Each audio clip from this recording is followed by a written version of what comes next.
ಕೃಷ್ಣಾ ನದಿಯಲ್ಲಿ ಒಂದು ತೆಪ್ಪದಿರೋದ ನಡೀತು ತೆಪ್ಪದಿರುವಂತಹ ಒಂದು ಶೋಧ ಕಾರ್ಯಾಚರಣೆ ನಡೀತಾ ಇದೆ. ಪ್ರಮುಖವಾಗಿ ಈಗ ಅಗ್ನಿಶಾಮಕ ದಳದ ಸಿಬ್ಬಂದಿಯಿಂದ ಒಂದು ಶೋಧ ಕಾರ್ಯಾಚರಣೆ ನಡೀತಿದೆ. ಈ ಸಂಬಂಧಪಟ್ಟ ಮಾತನಾಡಲಿಕ್ಕೆ ನಮ್ಮ ಜೊತೆ ವಿಜಯಪುರ ಜಿಲ್ಲಾ ಅಗ್ನಿಶಾಮಕ ದಳದ ಅಧಿಕಾರಿ ರಂಗನಾಥ್ ಅವರು ಇದ್ದಾರೆ. ಸರ್, ಈಗ ಶೋಧ ಕಾರ್ಯಾಚರಣೆ ಯಾವ ರೀತಿ ನಡೀತಿದೆ? ಇನ್ನು 4 ವರ್ಷ ಏನು ಶೋಧ ಕಾರ್ಯಾಚರಣೆ ಯಾವ ರೀತಿ ಚುರುಕು?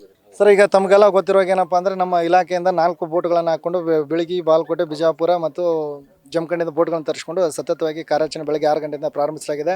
ಇದಕ್ಕೆ ನಮ್ಮ ಹಿರಿಯ ಅಧಿಕಾರಿಗಳ ಬೆಂಗಳೂರಿನಲ್ಲಿರುವಂಥ ಹಿರಿಯ ಅಧಿಕಾರಿಗಳ ವಿಷಯ ಮುಗಿಸಿ ಅವರ ಮಾರ್ಗದರ್ಶನದಲ್ಲಿ ಅವರು ಹೇಳಿರುವಂಥ ಕ್ರಮಗಳು ಮತ್ತು ನಮ್ಮ ಅನುಭವದ ಆಧಾರದ ಮೇಲೆ ನಾವು ಕಾರ್ಯಾಚರಣೆ ನಡೆಸಿದ್ವಿ. ಪ್ರತಿ ಬೋಟ್ನಲ್ಲಿ 2 ಗ್ರಾಫ್ನಲ್ಲಿ ಹಾಕಿ ಬಾಡಿಯನ್ನು ಸರ್ಚ್ ಮಾಡುವಂಥ ಕೆಲಸ ಮಾಡ್ತಾಯಿದ್ವಿ.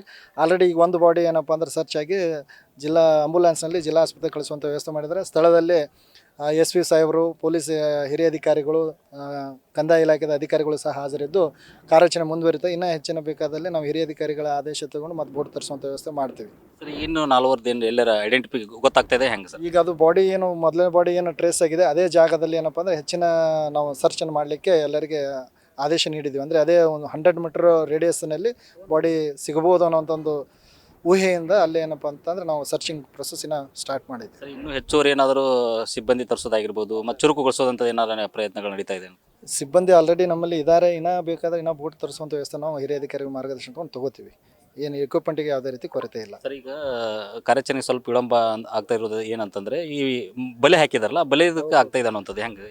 ಅದು ಅಂತೂ ನೀವು ಹೇಳ್ತಾ ಇರೋದು ನಿಜ. ಬಲೆ ಇದನ್ನ ಬಹಳ ಜನ ಮೀನುಗಾರರು ಬಲೆ ಹಾಕಿದ್ದಾರೆ. ಬಲೆ ನಮ್ಮ ಬೋಟ್ ಆಪ್ರೇಟ್ ಆಗಬೇಕಾದ್ರೆ ಮಷೀನಿಗೆ ಬಲೆಗಳು ಸಿಕ್ಕಾಕೋತಾ ಇದೆ, ತೊಂದರೆ ಆಗ್ತದೆ. ಅದನ್ನು ಕಟ್ ಮಾಡಿ ಮೂವ್ಮೆಂಟ್ ಆಗ್ಬೇಕಂತಂದರೆ ಒಂದು ಕಟ್ ಮಾಡ್ತೀವಿ, ಇನ್ನೊಂದು ಸಿಕ್ಕಾಕೋತಾ ಇದೆ. ಹಾಗಾಗಿ ಬೋಟ್ ಮೂವ್ಮೆಂಟ್ ಮಾಡಲಿಕ್ಕೆ ಸ್ವಲ್ಪ ತೊಂದರೆ ಆಗ್ತಾ ಇದೆ. ಆದರೂ ನಮ್ಮ ಸಿಬ್ಬಂದಿ ಅದನ್ನು ಕಟ್ ಮಾಡಿ ಕಾರ್ಯಾಚರಣೆಯನ್ನು ಮುಂದುವರಿಸಿದ್ದಾರೆ.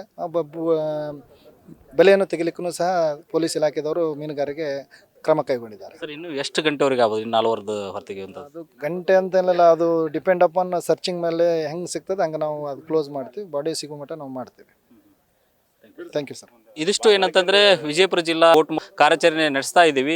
ಅದರಲ್ಲಿ ಈಗ ಓರ್ವನ ಒಂದು ಶವ ಪತ್ತೆಯಾಗಿದೆ. ಇನ್ನಿರುವ 4 ಒಂದು ಶವಕ್ಕಾಗಿ ನಾವು ಬೋಟ್ ಮೂಲಕ ನಿರಂತರವಾದ ಒಂದು ಕಾರ್ಯಾಚರಣೆ ಮಾಡ್ತೀವಿ. ಜೊತೆಗೆ ಮೀನಿನ ಬಲೆ ಹಾಕಿರೋ ನಿಟ್ಟಿನಲ್ಲಿ ಒಂದು ಕಾರ್ಯಾಚರಣೆಗೆ ವಿಳಂಬ ಆಗ್ತದೆ. ಅದನ್ನು ಮೀನಿನ ಬಲೆಯನ್ನು ಕಟ್ ಮಾಡಿ ಕಾರ್ಯಾಚರಣೆ ಮಾಡಿ ಆದಷ್ಟು ಬೇಗ ಉಳಿದ 4 ಹೊರತೆಗೆಯುವಂಥ ಪ್ರಯತ್ನ ಮಾಡ್ತೀವಿ ಅನ್ನೋ ಅಂತ ಮಾತಾಡ್ತಾರೆ. ಕ್ಯಾಮ್ರಾ ಪರ್ಸನ್ ಪಾಂಡುರಂಗ ಜೊತೆ ರಾಚಪ್ಪ ಬಂದಿದ್ದೀನಿ. News first Kannada, Vijayapura. News first ನಿರ್ಭೀತಿಯಿಂದ ನಿಮ್ಮ ಪರವಾಗಿ.